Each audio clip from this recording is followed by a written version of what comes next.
안녕하십니까. 실천 사회문제집 사회문화 7번째 시간 김성태입니다. 이제 7번째 시간도 지난번에 예고했다시피 여기 사회집단과 사회불평등 부분 마지막 3번째 부분을 할 건데요. 이제 여기 부분 같은 경우는 고난이도 문제가 조금 나옵니다. 이제 사회문화에서 고난이도 문제다라고 한다면은 당연히 자료 해석 문제죠. 자료 분석 문제들이 집중되어 있는 부분이 바로 여기 부분이라고 생각하시면 되겠고요. 여기 어디죠? 사회불평등 부분이랑 사회구조 부분, 그쪽이 조금 이제 자료 분석 문제가 집중되어 있고 여러분이 조금 어려워하시거나 혹은 시간이 오래 걸리시는 문제들이 나올 수 있는 부분이다 이렇게 생각하시면 될 것 같습니다. 그래서 660페이지 15번부터 풀어볼게요. 그래서 밑줄 친 기후재충을 보는 학자의 관점에 부합하는 진술을 보기에서 고른 것은 이렇게 돼 있죠. 그래서 호피 인디언 사회를 연구한 어느 학자는 그들의 기후재충을 관찰하고 다음과 같이 설명하고 있대요. 호피 인디언들은 기후재충이 비를 내리게 한다고 믿는데요. 그래서 이 믿음으로 인해서 그들의 그 의례 적극적으로 참여하고요. 뿐만 아니라 이런 과정을 통해서 기후재충은 그들의 사회적 응집력을 높인다 이렇게 되어 있죠. 그쵸? 여기서 핵심은 뭘까요? 핵심은 사회적 응집력이죠. 그렇죠? 사회적 응집력을 높인다라고 하는 거예요. 그래서 이것을 보시면은 기능론이구나 이렇게 생각하시죠. 그렇죠? 기능론에 대한 이야기를 하고 있구나 이렇게 생각하시면 됩니다. 사회적 응집력이잖아요. 사회 집단의 유지, 발전 뭐 이런 것들을 유지와 안정 이런 것들을 강조하고 있으니까 당연히 기능론으로 가셔야죠. 그래서 기억 보겠습니다. 사회 발전의 원동력을 사회 갈등이라고 본다. 당연히 갈등론에 대한 이야기니까 아니겠고요. 사회 유지를 위해서는 부분 간에 야기되는 갈등을 해결하는 제도가 있어야 한다. 그쵸? 갈등을 해결하는 뭐가 있어야 된다는 거예요? 제도가 있어야 된다는 거죠. 그쵸? 그리고 뭘 하기 위해서? 사회를 유지하기 위해서라고 분명히 되어 있잖아요. 그쵸? 그렇기 때문에 이거는 기능론에 대한 이야기구나. 그래서 일단 니은이 맞는 이야기고요. 정치 상황이 심하게 변할 때 독재 체제를 옹호하는 중요한 이론적 기반을 활용하기도 한다. 맞죠? 이거 맞는 이야기입니다. 정치 상황이 굉장히 심각하게 막 변하고 있어요. 그렇죠? 이런 상황에서 사회가 너무 혼란해지니까 이때 뭘 하는 거예요? 독재 권력이 나타나서 강력한 권력으로 이 사회를 안정시켜야 된다라고 하는 이론의 근거가 될 수도 있다라고 하는 거죠. 그렇죠? 그래서 기능론의 단점 뭡니까? 너무 보수적인 입장이 될 수 있다라고 하는 거잖아요. 그렇죠? 그렇기 때문에 디귿 맞는 이야기가 되겠고요. 개인마다 사회적 상징을 다르게 보기 때문에 인간행위의 의미 해석을 통해 현상을 이야기된다. 개인마다 사회적 상징 다르게 보다 이런 얘기가 있죠. 그쵸? 이건 뭐에 대한 이야기죠? 상징적 상호작용론에 대한 얘기고요. 미시적 관점이니까 기능론에도 갈등론에도 포함되지 않는다라고 하시면 되겠습니다. 답은 몇 번이죠? 니은과 디귿 3번 하시면 되겠네요. 16번 문제 보겠습니다.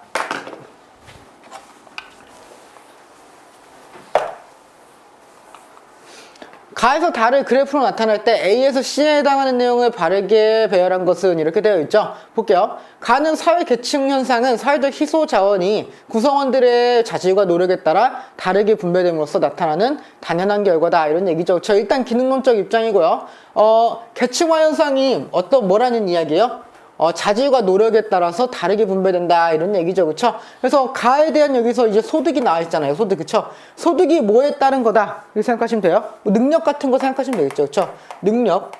능력과 관련된 내용이 좀 나오면 되겠고요. 여기 보기에서 보면은 A의 능력이나 사회 기여도 중 하나가 들어가면 되겠죠. 그쵸? 그래서 1번 아니면 4번 아니면 5번이 되겠네요. 그래서 써놓고 하겠습니다. 능력이나 사회 기여도 이런 거 되겠죠. 그쵸? 나와볼게요. 나는 개인차에 따라서 어떤 요소의 계층적 위치와 또 다른 요소의 계층적 위치가 서로 일치하지 않는 현상이 나타나기도 한다. 이렇게 되어 있죠. 여기서 보면 위신이라고 나와 있네요. 위신은 뭐라고 보시면 될까요? 사회적 지위 같은 거 생각하면 되겠죠. 근데 사회적 지위와 다른 것이 일치하지 않을 수 있다라고 하는 얘기죠. 그렇죠? 어떤 거 될 수 있죠? 뭐 재산이나 소득 같은 거 이거 일치하지 않을 수 있죠. 사회적 지위랑 또 뭐랑도 일치하지 않을 수 있을까요? 정치 권력 뭐 이런 거랑도 사회적 지위가 일치하지 않을 수도 있죠. 그렇죠? 그래서 뭐 이런 것들이 나오면 되겠고요. 그 다음 다 볼게요.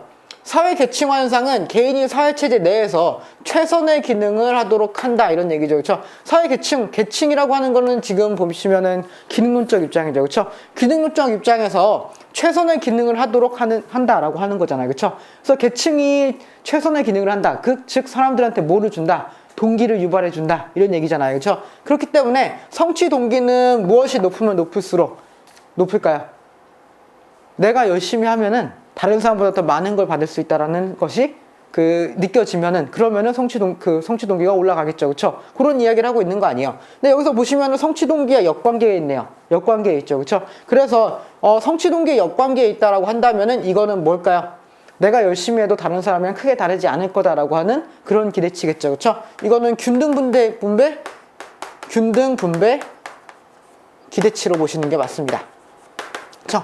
균등 분배될 거라고 하는 기대가 높잖아요. 그쵸? 어차피 이거 내가 열심히 해도 다른 사람이랑 비슷한 그 보상을 받을 거야 라는 기대가 높다라고 한다면은 사람들이 열심히 노력하지 않는다라고 하는 거죠. 그쵸? 그래서 균등 분배 그 기대치가 높으면 높을수록 성취 동기는 떨어지는 이런 그래프가 나와야 되는 겁니다. 그래서 이거를 모두 만족하는 건 어떤 거죠?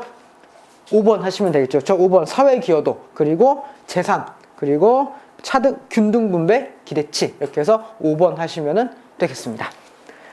어려운 문제 아니죠. 그쵸? 물론 어렵다고 생각하실 수도 있죠. 어렵다고 생각하실 수도 있죠. 이거 뭐 그 3개나 알아야 되니까. 하지만 차근차근 계층에 어떤 것들이 포함되고 여기에 어떤 게 들어가면은 말이 되는가라는 생각을 조금 하시면서 차근차근 풀어가시면은 그렇게까지 어려운 문제는 아니었다라고 하는 거 아실 수 있을 겁니다. 넘어갈게요. 17번 문제 보겠습니다.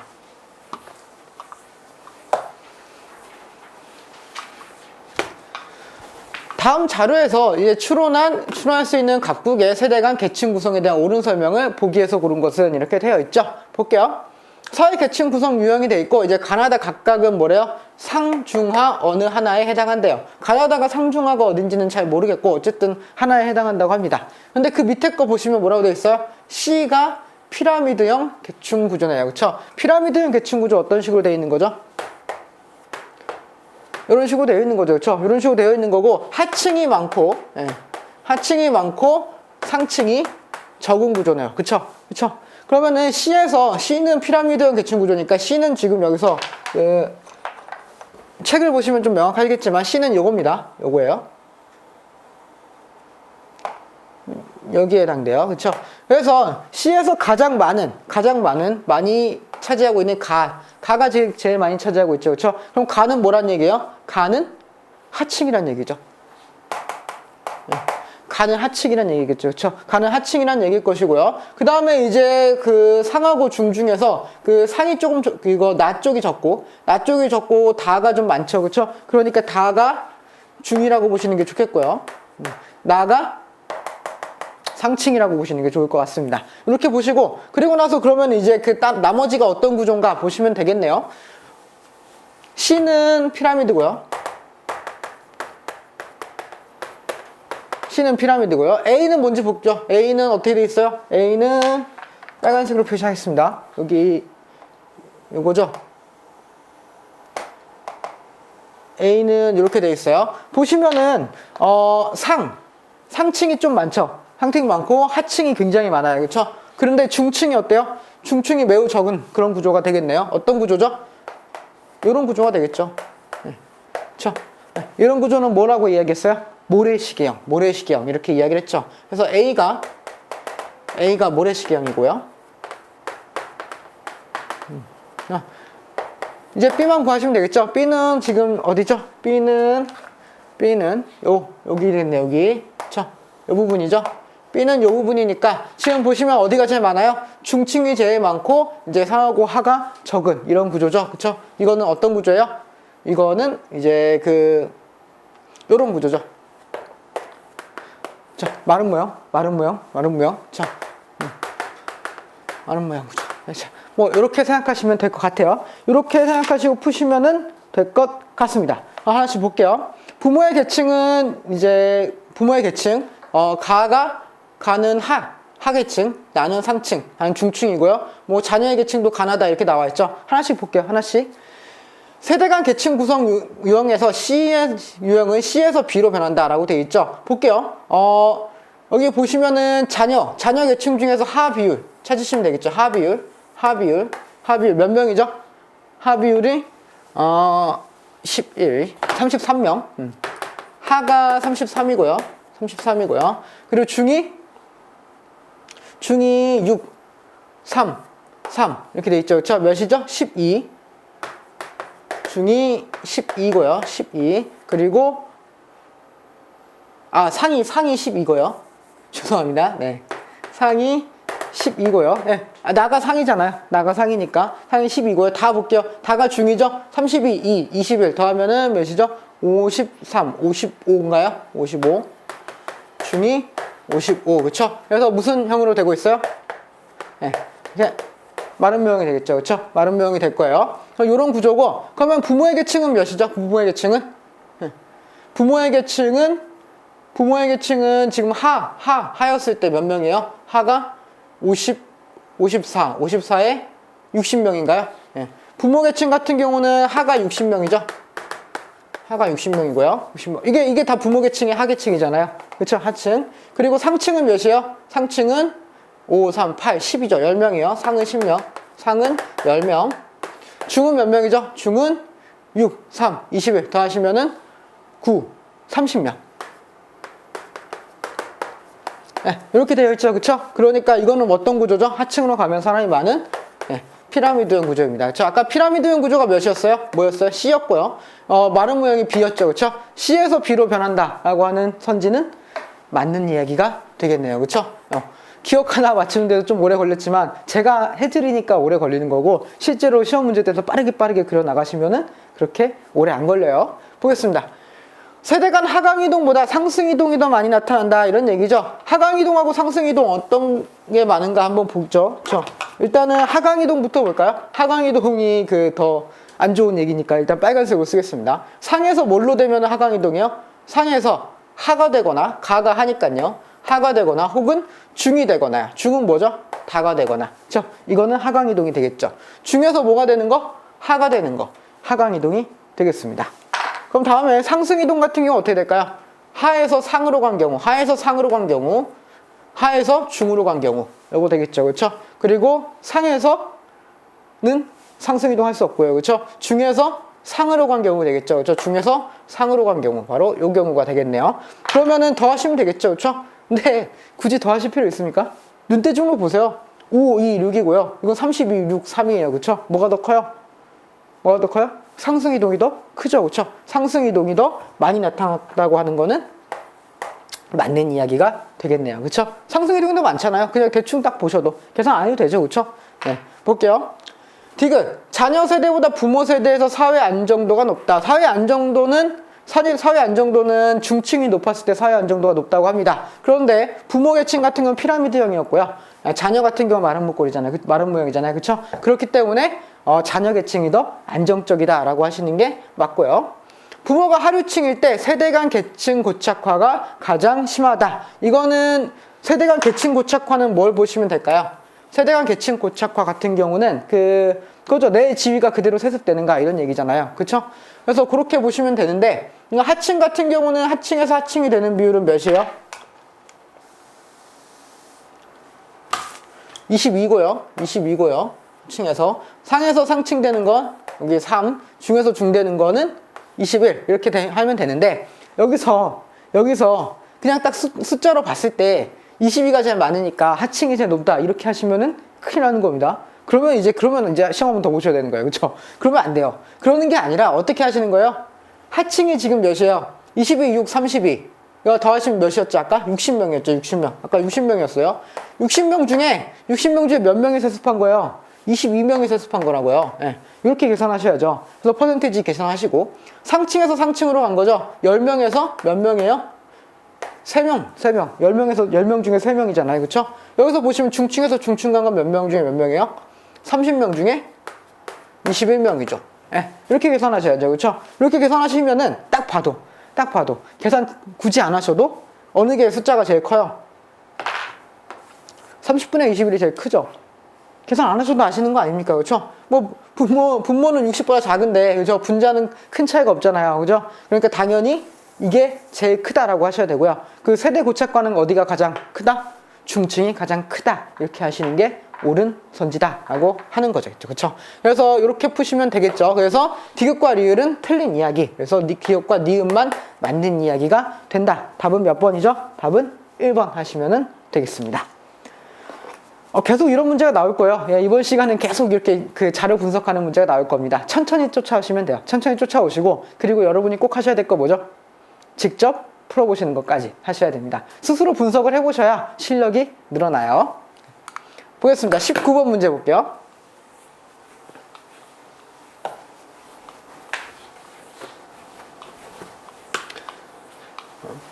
표는 어느 나라의 교육 정도별 상대적 임금 수준 추이를 나타내고 있대요. 그래서 뭐 이런 식으로 나와 있죠. 중졸, 고졸, 전문대졸. 그래서 1980년부터 2000년까지 나와 있습니다. 볼게요. 이에 대한 옳은 설명을 보기에서 모두 골라라 돼 있고요. 교육 정도별 상대적 임금 격차는 줄어들었다. 교육 정도별 상대적 임금 격차 딱 보시면은 고졸을 기준으로 하고 있죠. 그렇죠? 고졸을 기준으로 해서 중졸 이하와 전문대졸, 대졸을 비교하시면 되겠죠. 80년대 같은 경우에는 고졸과 중졸 차이 생각보다 굉장히 크죠. 몇 정도 차이 나요? 30이 넘게 차이 나죠. 한 33 정도 차이가 나고요. 전문대졸 같은 경우는 전문대졸과 고졸 차이는 약 53 정도 차이 나고요. 전문대졸과 대졸은 몇 차이 나죠? 150까지 차이 나네요. 그렇죠? 엄청난 차이가 나고 있네요. 그런데 여기 보시면은 이제 85년도에 보면 어때요? 격차가 줄었죠? 20대로 줄었잖아요. 그쵸? 27 정도 되겠고요. 여기서는 몇이에요? 33 되겠죠. 그쵸? 줄었죠? 여기서 여기 봐도 몇이에요? 130이니까 줄어들었죠. 그쵸? 줄어들었죠. 그래서 고졸이 기준이니까 양 옆에 있는 것들이 이쪽은 중졸은 커져야 되고요. 대졸이나 대졸 이상, 전문대졸이나 전문대졸 이상 요 정도 되는 사람들은 급여가 줄어들면은 어떻다는 거예요? 임금 격차가 줄어들고 있다는 얘기죠. 그렇죠? 실제로 보시면 253, 230, 180, 160, 150 이렇게 가고 있고 여기도 153부터 쭉쭉 줄어들고 있죠. 그렇죠? 대신 중졸의 비율은 고졸에 비해서 큰 차이가 없게 되고 있고요. 그렇죠? 그렇다는 것은 학력에 따른 임금 격차가 점점 줄어들고 있다라고 볼 수 있다는 거죠. 그렇죠? 그래서 맞는 이야기고요. 전문대 진학에 대한 경제적 유인 효과는 약화되고 있다. 그 경제적 유인 효과는 뭐죠? 경제적 유인 효과. 내가 여기를 가면은 성공할 수 있어. 혹은 내가 여기를 가게 되면은 경제적으로 더 많은 보상을 받을 수 있어. 라고 생각하는 거죠. 그렇죠? 그게 경제적 유인이에요. 내가 여기 가면은 경제적으로 많은 보상을 받을 거다라고 하는 기대치죠. 그렇죠? 그 기대치가 점점 줄어들고 있다. 맞는 이야기죠. 그렇죠? 왜? 처음에 원래 그 고졸이었다가 전문대졸만 해도 얼마나 더 받을 수 있었어요? 53% 더 받을 수 있었어요. 근데 2000년에 오게 되면 몇 프로? 3% 더 받는다는 거예요. 그렇죠? 그렇다는 것은 경제적 유인 효과는 굉장히 약해지고 있다라고 볼 수 있는 것이죠. 그렇죠? 맞는 이야기가 되겠고요. 대졸 이상 집단의 임금은 1980년대에서 2000년 사이에 60%로 줄어들었다. 이렇게 이거 딱 보시고 이거 줄어들었다 이렇게 생각하시면은 안 되죠. 큰일 납니다. 계속 이런 거에서 함정에 빠지시면 안 된다고 했어요. 그래서 보시면은 대졸 이상 임금 집단이 1980년과 2000년 사이에 줄었죠. 이거 계산하면은 60% 나올 수도 있어요. 10% 나올 수도 있어요. 그런데 중요한 거는 임금이 줄었다는 거예요? 아니면 임금 격차가 줄었다는 거예요? 임금 격차가 줄었다는 거예요. 고졸의 임금이 상승돼서 격차가 줄었는지 대졸 이상 사람들이 줄어서 상대적으로 급여가 줄어서 뭐 이게 격차가 줄었는지 알 수 없다라는 얘기죠. 그렇죠? 아니 아시겠습니까? 그래서 대졸 이상의 급여가 줄었다라고 볼 자료는 없다라고 하는 거죠. 그렇죠? 임금 격차가 줄었다는 거지 누구의 임금이 올라가고 내려갔는지는 여기서는 알 수 없다라고 하셔야 되는 겁니다. 아니에요. 리얼. 교육 정도별 상대적 임금 격차의 변화는 1980년대보다 1990년대에서 더 컸다. 상대적 임금 격차가 1980년에서 90년대보다 더 컸다. 아까 이거 임금 격차가 점점 줄어들었다 그랬는데 80년에서 90년대로 갔는데 더 커졌다. 임금 격차가 커졌다. 당연히 틀린 얘기가 되겠죠. 실제로 보셔도 80년대에서 90년대 딱 보시면은 여기서 보면은 이제 고졸에 대비해서 급여 차이가 크지 않아졌다라고 하는 걸 볼 수 있겠죠. 그쵸? 그래서 90년대가 임금 격차가 더 작습니다. 그래서 아니죠. 그쵸? 답은 몇 번이죠? 기억과 니은 하시면 되겠죠. 1번입니다. 넘어갈게요. 20번 문제 보겠습니다.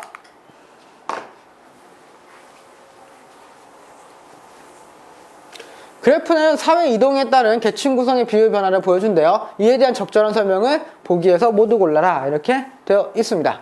볼게요. A는 A사와 B사 이렇게 그래프 일단 보시고 눈대중으로 한번 보시고 기억부터 보는 거예요. A는 폐쇄적 계층 구조를 가지고 있다. A사회 같은 경우는 중층이 어떻게 되고 있어요?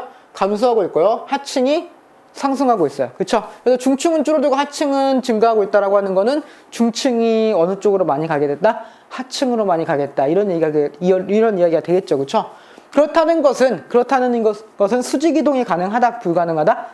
가능하다라는 얘기죠. 그렇죠? 중층에서 하층으로 갈 수 있고 하층에서 중층으로 갈 수 있다는 얘기예요. 그렇죠? 그렇기 때문에 폐쇄적 계층 구조라는 말은 틀렸죠. 그렇죠? 상승 이동이 가능하면은 개방적 계층 구조다. 이렇게 하시는 게 맞습니다. A의 계층 구조는 다이아몬드형에서 피라미드형으로 변화하였다. 다이아몬드형이라고 할 수 있나요? 이거 다이아몬드 일단은 A는 처음에 다이아몬드형이라고 할 수 있어요. 할 수 있어요. 왜? 중층이 많았으니까요. 중층 많고 하층도 좀 있지만 상층이 적고 이런 상황이잖아요. 그래서 뭐 이런 상황이라고 볼 수 있겠죠. 그렇죠? 왜? 중층이 가장 많았으니까요. 그러니까 다이아몬드형 혹은 마른 모형 맞습니다. 맞아요. 그런데 다만 피라미드형으로 변화했다 이런 얘기도 맞나요? 하층이 증가했죠. 그렇죠? 하층이 증가했고요.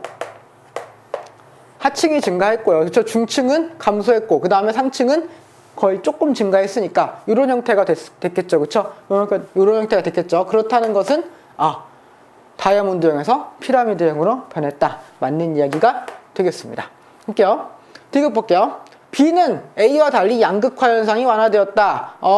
볼게요. B 사회 같은 경우는 양극화 현상이 완화됐나 보죠. B 사회는 중층이 증가하고 하층이 감소했죠. 그렇죠? 그렇다는 것은 어떻게 됐다는 거죠? 중층이 많아지고 원래는 하층이 많았잖아요. 하층이 많았다가 중층이 한 요 정도 됐었고 그 다음에 상층이 이만큼 됐잖아요. 그래서 이런 피라미드형 구조에서 뭘로 변한 거예요? 네, 이런 형태로 변한 거죠. 중층이 증가한 거니까. 그러니까 B는 A와 달리 양극화 현상이 완화되었다라고 하는 말은 맞는 이야기가 될 수 있겠죠. 그렇죠? 맞는 이야기고요. B는 A에 비해서 상층의 세습이 심화되고 있다. B 사회랑 A 사회 중에서 상층의 세습이 심화되고 있는 거는 보기가 어렵죠. 그렇죠? 상층이 계속 세습하고 있는가 아닌가 그거는 정확하게 알 수 없다는 거예요. 이거는 지금 뭐만 알려주고 있는 거예요? 상층의 인원수 변화, 중층의 인원수 변화, 하층의 인원수 변화를 이야기하고 있는 거죠. 그렇죠? 중층에서 상층으로 상승 이동한 게 많은지 혹은 상층이 그대로 유지한 게 많은지 이런 것까지는 우리가 알 수가 없다라고 하는 내용입니다. 그렇죠? 그래서 아니라고 하셔야 되겠죠. 그렇죠? 답은 니은과 디귿 3번 하시면 되겠습니다. 넘어가시죠. 23번 볼게요. 23번 665페이지입니다.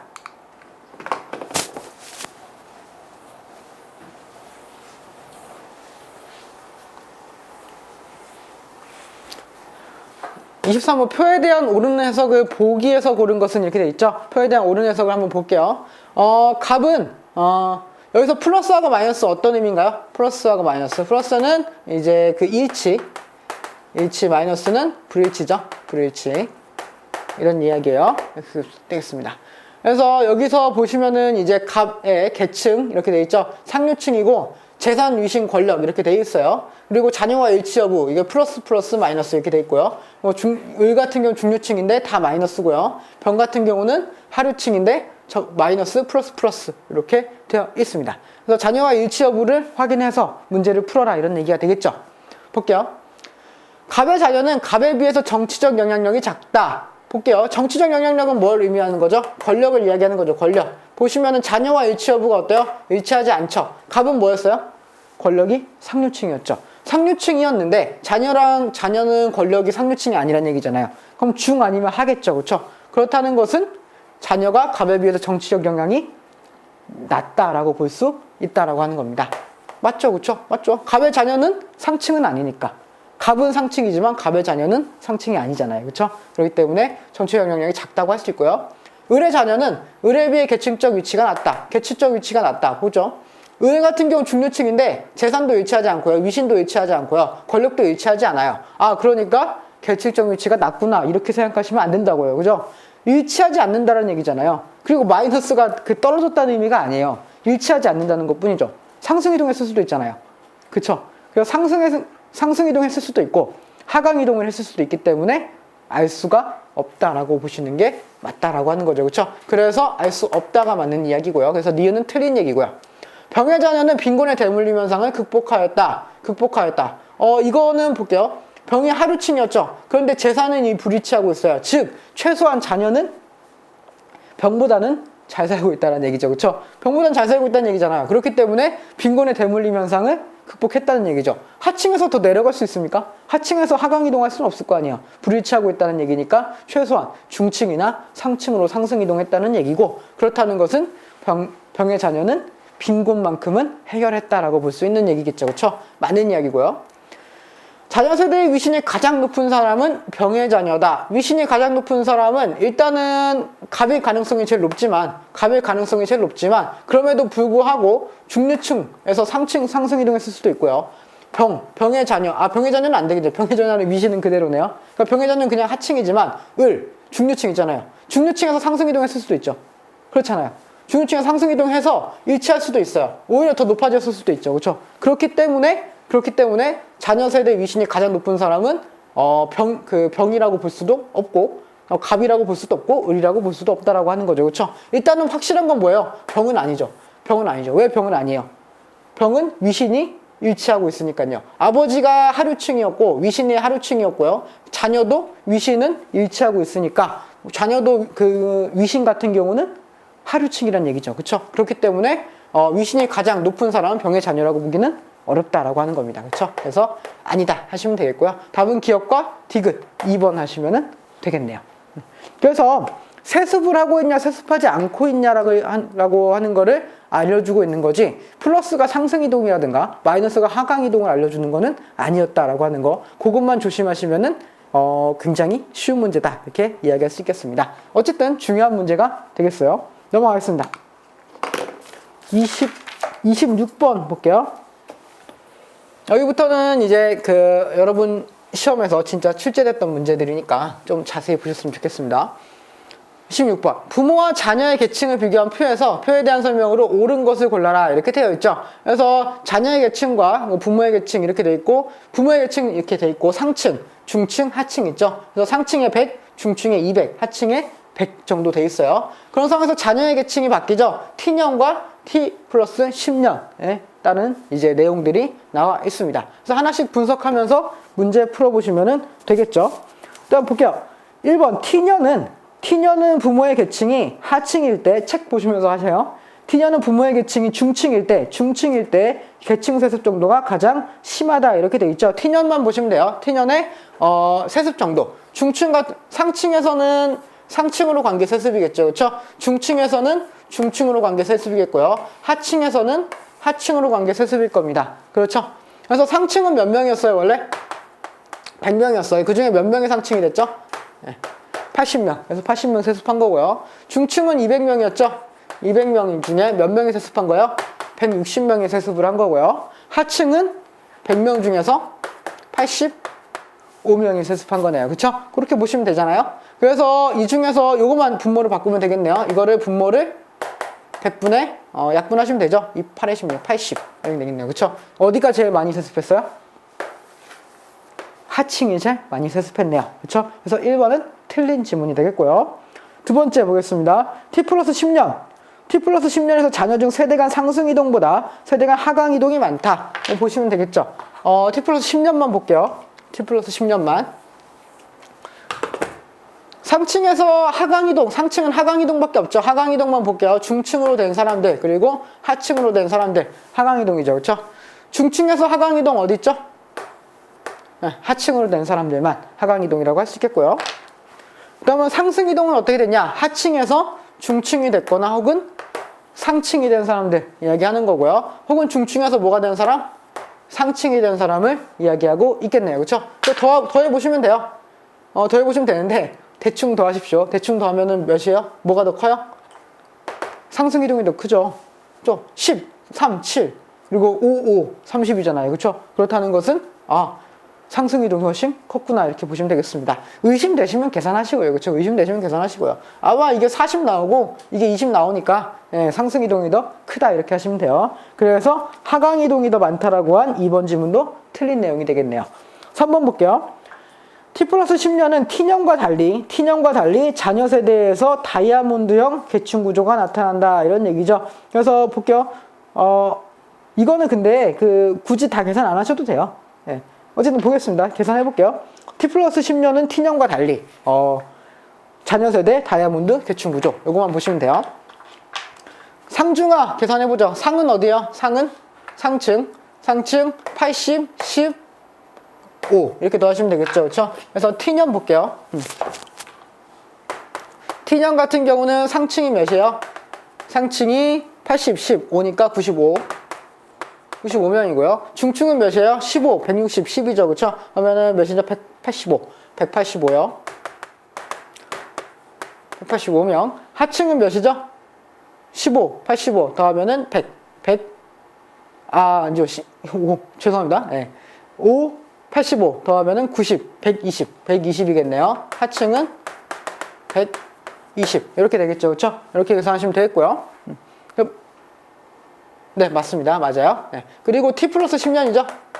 T 플러스 10년. T 플러스 10년에서 상층부터 볼게요. 상층은 몇이에요? 90 그리고 30 그리고 5 이렇게 되면 되겠죠. 그래서 몇이죠? 125명. 상층이 125명이 되겠고요. 125명이 되겠고 중층은 몇이죠? 165 그러니까 172 되나요? 172 중은 172 이렇게 되겠고요. 하는 몇이죠?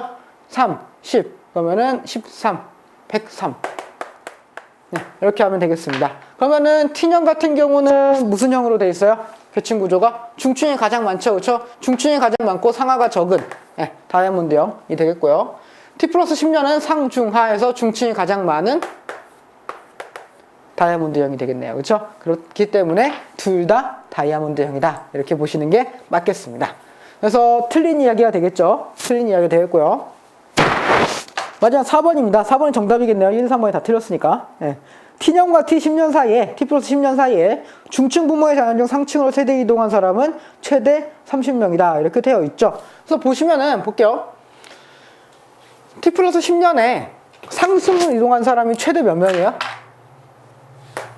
30명이 상승 이동을 했다는 거예요. 중층에서 30명이 최대한 상승 이동을 했다는 거죠. 그렇죠? 그렇다는 것은 T 플러스 10년으로 계산을 하시더라도 최소한 몇 명은 넘어갈 수 없다는 얘기예요. 최대한 30명은 넘어갈 수 없다는 거죠. 그렇죠? 뭐 상층으로 올라갔다가 이 중층에서 나중에 뭐 누가 하강 이동하고 상승 이동하고 이런 건 상관없이 최대한 중층에서 몇 명까지는 올라갈 수 있다는 거예요. 30명까지는 올라갈 수 있다는 얘기죠. 그렇죠? 그렇기 때문에 대신 30명을 넘어가는 만큼 상승 이동할 수는 없다라는 얘기가 되겠죠. 그렇죠? 그렇기 때문에 요것만 위치시켜서 보시면은 됩니다. 그렇죠? 그렇기 때문에 최대 30명이 상승 이동했다라고 할 수 있다라고 하는 것은 맞는 지문이 되겠네요. 답은 4번이 되겠습니다. 4번이 되겠습니다. 물론 이렇게 말고 아까 그걸 푸셔도 돼요. 아까 그 중층에서 상층으로 이동한 거 아까 그 계산해 보시면은 그 30명 정도 차이가 나요. 그렇죠? 그 정도 그거 보시면 돼요. 네. 일단 넘어가겠습니다. 27번 문제 볼게요. 다음 가나에 대한 나에 나타난 사회이동의 유형을 바르게 연결한 것은 이렇게 되어 있죠. 볼게요. 대기업에서 입사한 A씨는 불굴의 의지로 노력을 합니다. 불굴의 의지로 노력을 해서 10년 만에 계열사 사장이 되었다라고 하는 거 일단은 수직이동이고요. 네. 수직이동 중에서 상승이동이 되겠고요. 상승이동이 되겠고 세대 내 이동이 되겠고요. 이동이 되겠고 또 무슨 이동이 될 수 있죠? 개인적 이동이 될 수 있죠. 개인적 이동이 될 수 있죠. 나 노비의 아들로 태어난 B씨는 갑오개혁으로 신분제도가 폐지되자 열심히 노력해서 큰 부자가 되었다라고 되어 있죠. 이거는 일단은 수직이동이고요. 수직이동이고 상승이동이고요. 세대 간 이동이고요. 그리고 세대 내 이동이 될 수도 있죠. 그렇죠?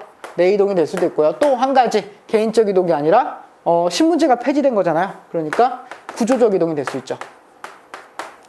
구조적 이동 이렇게 될 수 있죠. 그래서 요거에 일치하는 거 찾으시면 되겠죠. 개인적 이동과 구조적 이동을 물어보는 문제였네요. 답은 2번입니다. 넘어가실게요. 28번 보겠습니다.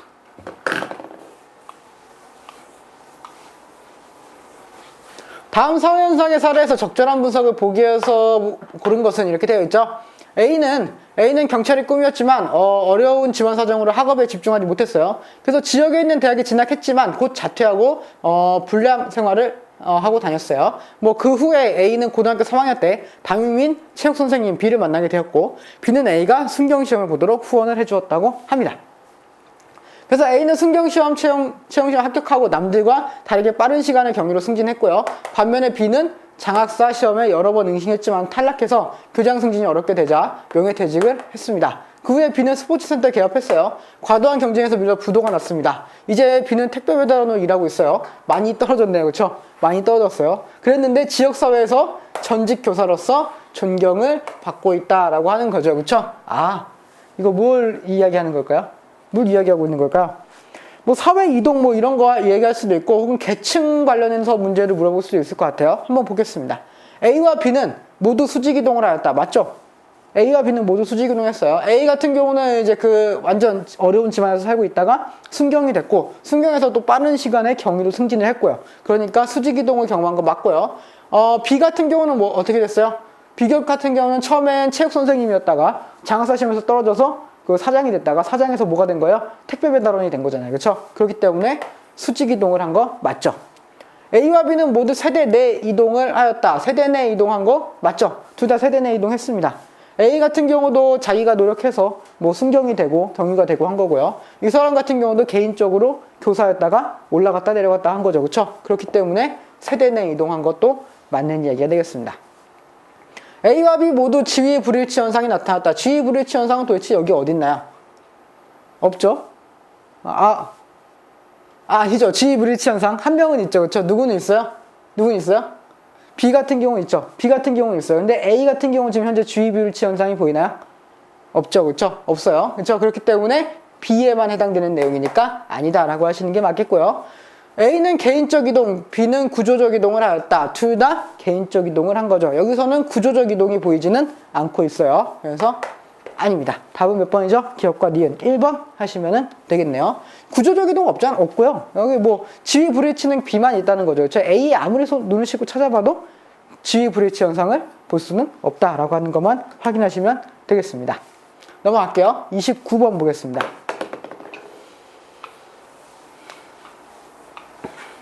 표의 설명으로 적절하지 않은 것을 골라라 이렇게 되어 있죠. 아내의 학력과 남편의 학력이 되어 있고 초졸, 중졸, 고졸, 대졸 이상 이렇게 되어 있습니다. 그래서 여기서 같은 학력끼리 결혼한 사람들이 이 정도가 되겠고요.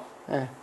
가장 많은 비율을 차지하고 있죠. 그렇죠? 그리고 남편의 그 학력이 더 높은 비율이 요만큼이 되겠고요. 요만큼이 되겠고요. 아내의 학력이 더 높은 비율은 요만큼이 되겠죠. 그렇죠? 네. 그래서 여기는 아내가 높다. 아내가 높다. 그리고 요거는 남편이 높다. 이렇게 써놓을게요. 네, 이렇게 쓰시면 되겠습니다. 비슷한 학력끼리 사람끼리 결혼하는 경향이 있다. 맞는 이야기죠. 그렇죠? 비슷한 학력, 초졸은 초졸, 중졸은 중졸, 고졸은 고졸, 대졸은 대졸끼리 결혼하는 경향이 많다라고 하는 겁니다. 실제로 보시면 제일 많죠. 그렇죠? 150, 151, 206, 889 그리고 270 이런 식으로 해서 가장 높다는 거 보실 수 있습니다. 그래서 1번 맞는 이야기고요. 기혼 여성의 평균 학력이 기혼 남성의 평균 학력보다 낮다. 맞는 이야기죠. 남편의 학력이 높은 경우가 더 많아요. 실제로 보시면 뭘 보시면 돼요? 사실 이걸 보시면 돼요.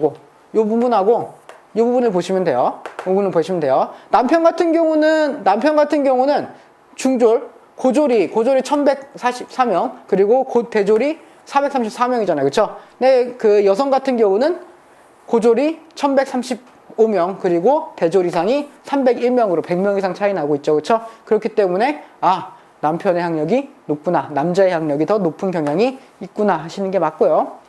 결혼 상대에 대한 개인의 선택은 사회적으로 구조화되어 있다. 사회적으로 구조화되어 있죠. 어떤 식으로 구조화되어 있죠? 비슷하거나 또는 어떤 경향이 있다? 남편의 학력이 높은 경향이 있다라고 하는 거죠. 그렇죠? 계산해 보시면 돼요. 아내가 높은 경우는 굉장히 적죠. 그렇죠? 대부분은 비슷한 학력끼리 결혼하거나 혹은 남편이 학력이 높은 경우에 결혼하는 경우가 많다라고 하는 게 맞는 이야기입니다. 그렇죠? 그래서 사회 구조적으로 구조화되어 있다는 얘기는 맞는 이야기라고 할 수 있는 거예요. 4번 보겠습니다. 부부의 학력이 같은 비율과 다른 비율은 구조에 의해서 고정된다. 이거는 아니죠. 그렇죠? 사회 구조적으로 그 구조화되어 있는 경향이 있어요. 어떤 경향이 있다고 하는 거죠? 그 일치하는 것, 그리고 뭐 남편의 학력이 높은 경우, 그런 쪽으로 이제 구조화되어 있는 건 맞습니다. 그런데 그게 비율이 고정을 시켜놓다, 비율이 고정되어 있다, 이건 아니죠, 그렇죠? 비율은 어떻게 될지 몰라요. 비율은 어떻게 될지 모르는데 이게 그 사회적으로 어느 정도 정형화되어 있다고 하는 거죠, 그렇죠? 사회적으로 이제 인식이 사회 구조 때문에 이런 것이 일어날 수는 있지만 그것이 이 비율을 고정시키고 있다라고 하는 말은 틀린 얘기가 되는 거죠, 그렇죠? 너무 많이 간 이야기입니다, 그렇죠? 그래서 4번 아니고요. 남성이 자기보다 저학력의 여성과 결혼하는 비율은 고학력 여성과 결혼하는 비율보다 높다. 아까까지 계속 이야기한 내용이네요. 그렇죠? 남편이 학력이 높은 경우가 아내가 높은 경우보다 많다라고 계속 이야기했습니다. 그래서 답은 몇 번이죠? 답은 4번 하시면 되겠네요. 그래서 무리한 표현들이 가끔 있어요. 너무 무리한 표현이죠. 그렇죠? 비율이 구조에서 고정되어 있다. 이거 조금 이게 무리한 표현이다라고 하는 거 캐치하셔야 됩니다. 그렇죠? 이거는 사회적 구조화되어 있다와 비율이 구조화에 대해서 고정된다라고 하는 말은 너무나도 이제 통념상 틀린 이야기가 되는 거예요. 그렇죠? 너무 다른 이야기가 되는 겁니다. 이해되시죠? 그렇죠? 넘어가겠습니다. 30번 문제 볼게요.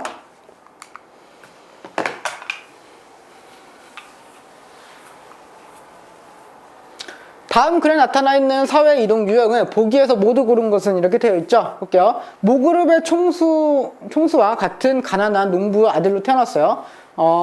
6세 때 부친을 열고 계속되는 생활고를 시달리다가 공공학교 2학년 때는 등록금을 못 내서 결국 학업을 중도에 포기했습니다. 그러다 15세가 되는 해에 일본인이 경영하던 식품 도매점에 사원으로 들어가 직장 생활을 시작하게 되고 사원 생활 3년 만에 정규 판매원으로 승진했어요. 그리고 23세 되던 해에 그동안 저축한 돈을 모아서 식품 도매회사 사장이 되었습니다. 쭉쭉 상승하고 있네요. 그 후에 여러 가지 우여곡절을 겪었지만 15년 후에는 시멘트, 제과, 건설 등 반개회사를 거느린 대재벌 그룹의 회장이 되었다라고 되어 있네요. 그렇죠? 그래서 여기에 어떤 것들이 들어가 있나 보겠습니다. 일단 구조적 이동 있나요? 구조적 이동?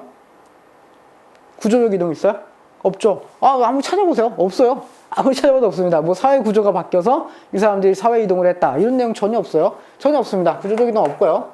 수평 이동 있나? 여기서 보시면은 계속 수직 이동만 하고 있어요. 가난한 농부의 아들이었다가 육술에 부친을 열고 생활고로 시달리다가 뭐 등록을 학업도 포기하고 그러다가 식품 도매점 사원으로 들어가서 직장 생활 시작하고요. 그리고 3년 만에 정규 판매원으로 승진하고요.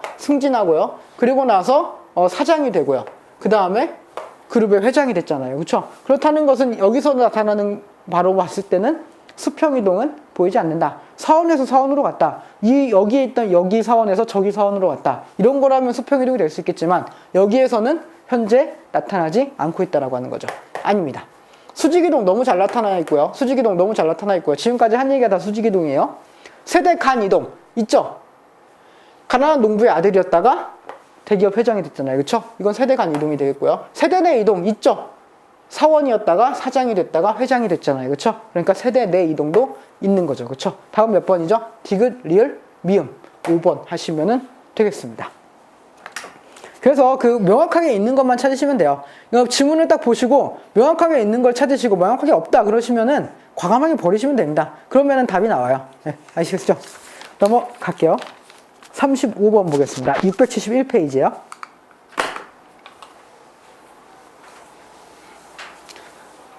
사회 불평등 현상을 바라보는 각과 을의 관점에 대한 분석으로 옳은 것을 골라라 이렇게 되어 있죠.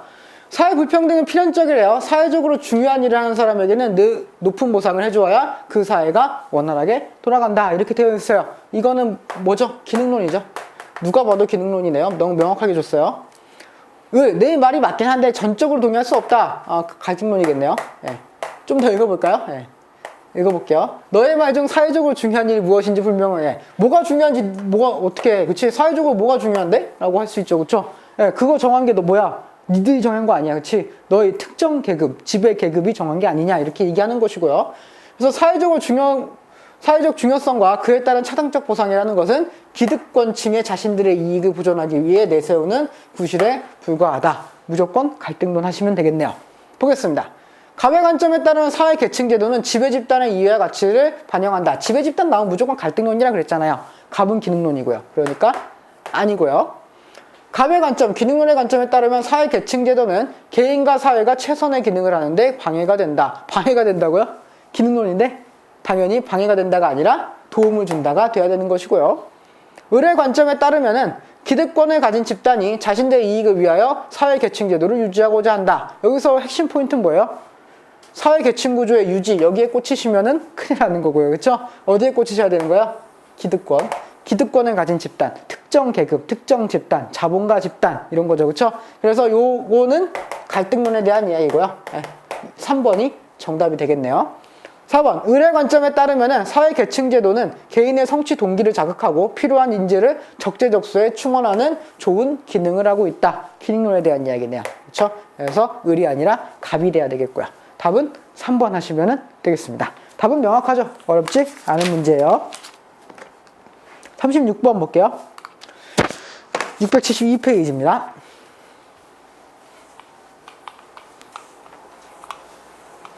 다음 표는 사회 불평등 현상을 설명하는 개념 A, B의 일반적인 특성을 나타낸 것이래요. 이에 대한 옳은 설명을 보기에서 모두 고른 것은 단 A와 B는 각각 계급과 계층 중에 하나에 해당한다. 이렇게 되어 있죠.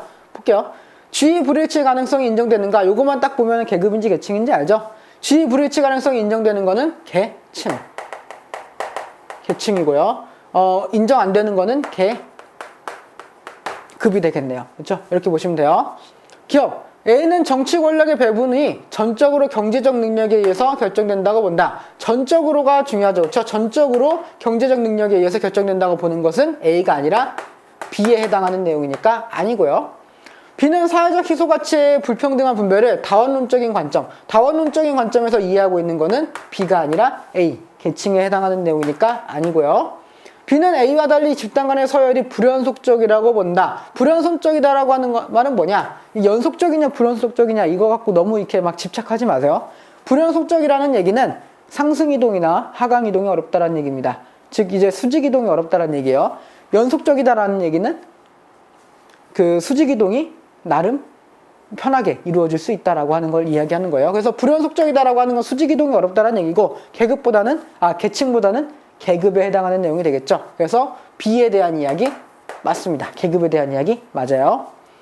A와 B는 모두 사회 불평등과 경제적 부를 관련시켜서 파악한다. 이거를 아니라고 하시면 진짜 큰일 나는 겁니다. 이걸 아니라고 하시면 아직 공부가 덜 되신 거예요. 네.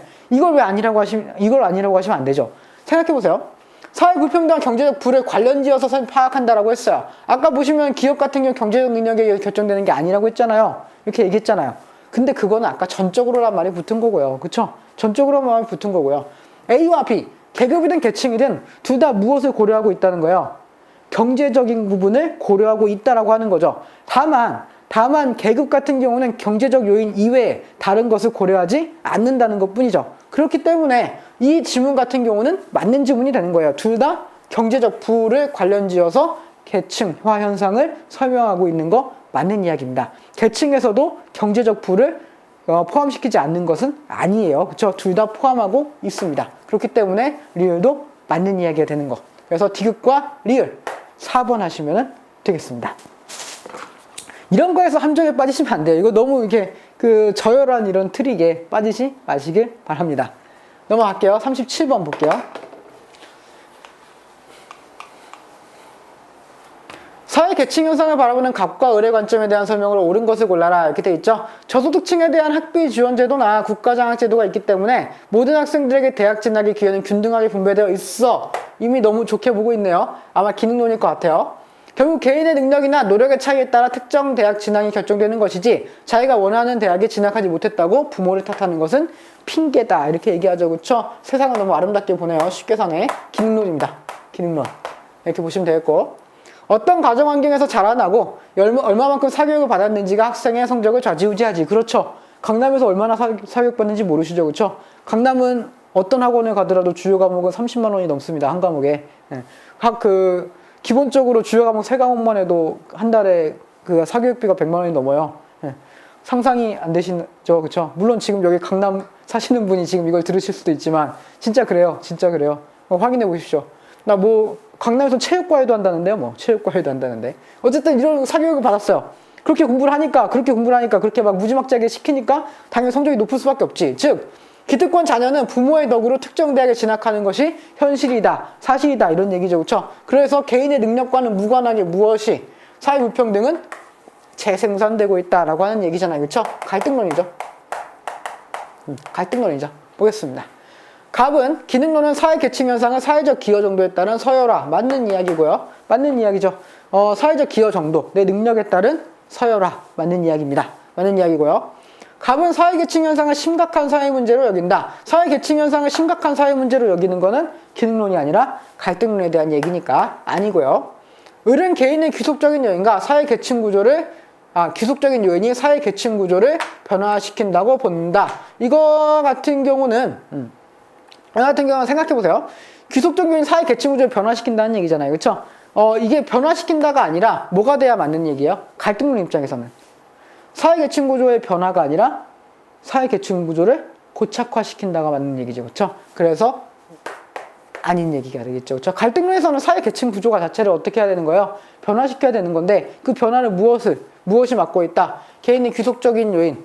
우리 부모님이 어떤 사람이었고 우리 내 지위가 이 사람에게 얼마만큼 영향을 받고 있는가 이런 거를 찾고 있다는 거죠. 그렇죠? 그렇기 때문에 개인의 귀속적 요인을 이 사회 계층 구조를 고착화시키는 원인이고 이것을 파괴해야 된다라고 하는 게 갈등론에 대한 얘기겠죠. 4번. 갑에 비해서 을은 차등적 보상체계를 바람직하다고 본다. 갑에 비해서 을은 차등적 보상체계를 바람직하다고 보나요? 그건 을이 아니라 갑이 더 차등적 보상체계를 바람직하다고 보고 있죠. 그렇죠? 그래서 아닙니다. 다음 몇 번으로 하시면 돼요? 답은 1번 하시면 되겠네요. 넘어가겠습니다. 38번 볼게요.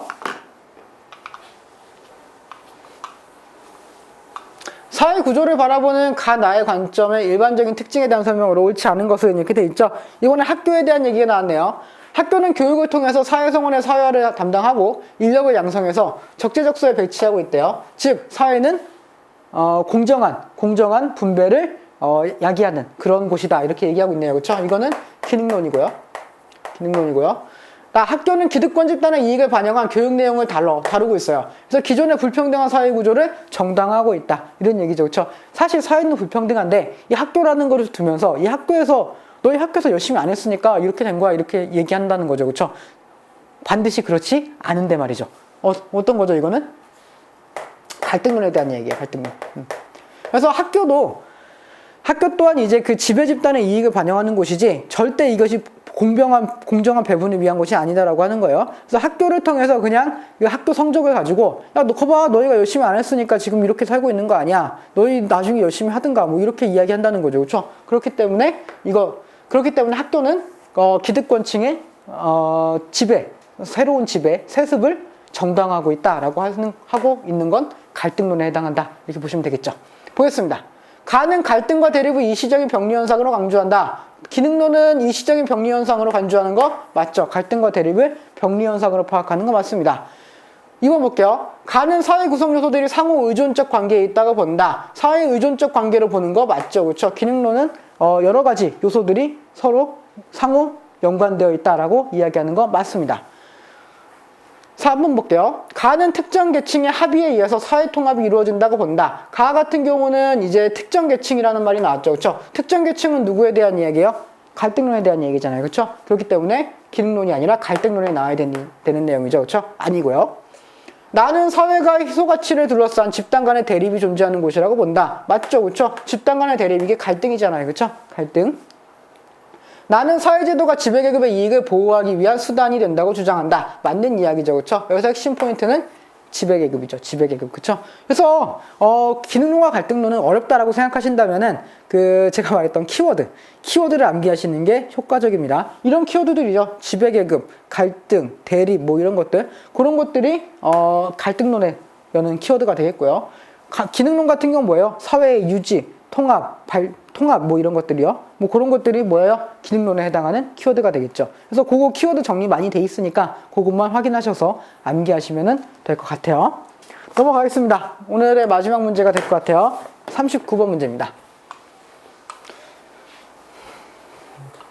학교 교육을 바라보는 나의 관점에 대한 설명을 옳은 것을 골라라 이렇게 되어 있죠. 가는 학교 교육은 계층의 이동에 사다리로 작용할 수 있다. 학생 각자의 각자에게 잠재된 다양한 가능성을 개발하고 다른 계층과 친분관계를 맺게 하며 학업 과정에서 부딪히는 여러 어려운 상황을 스스로 헤쳐나가도록 함으로써 교육은 개인의 사회 정치에 기여한다. 이런 얘기죠. 그쵸? 기능론이네요. 무조건 기능론이죠.